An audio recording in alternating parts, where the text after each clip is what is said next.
আসসালামু আলাইকুম। সে ছিল তাদেরই একজন। এমন অনেক সুন্দরী মেয়ে আছে যারা ভাগ্যের পরিহাসে নিজ কুলে জন্মায়।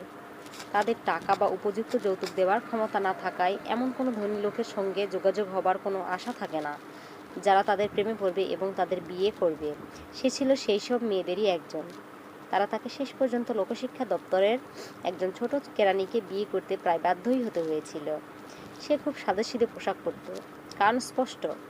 দামি জমকালো পোশাক কেনার ক্ষমতা তার ছিল না।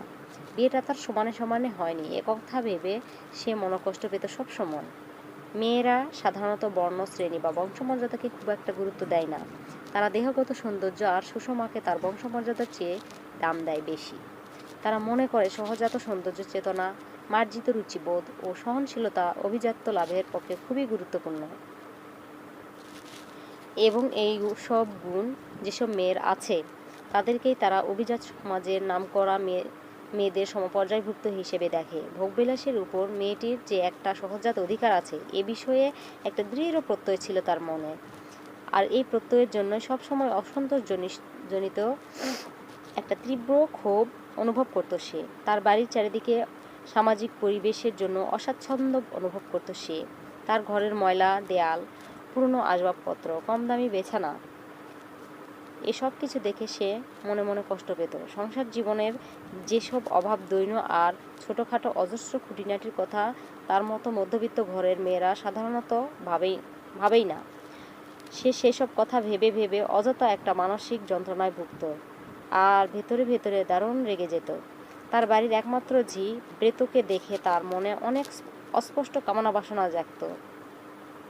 ব্রোঞ্জের বাতিদানের উজ্জ্বল আলোয় আলোকিত ও দামি কার্পেট মোড়া সুসজ্জিত একটা বাসগৃহের স্বপ্নে আচ্ছন্ন হয়ে থাকত সে সব সময়।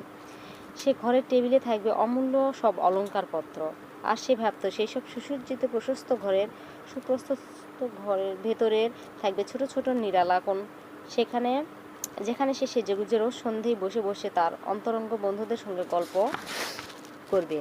এমন সব খ্যাতিমান সুন্দর সুন্দর পুরুষ বন্ধু তার বাড়িতে আসবে, যারা যে কোনো নারীর কাম্য বস্তু। রোজ ডিনার খাবার সময় তার মেজাজ খারাপ হয়ে যেত নতুন করে। একটা পুরনো টেবিলে যে কাপড়ের চাদরটা পাতা থাকতো তা ৩-৪ দিন ধরেই কাচা হতো না।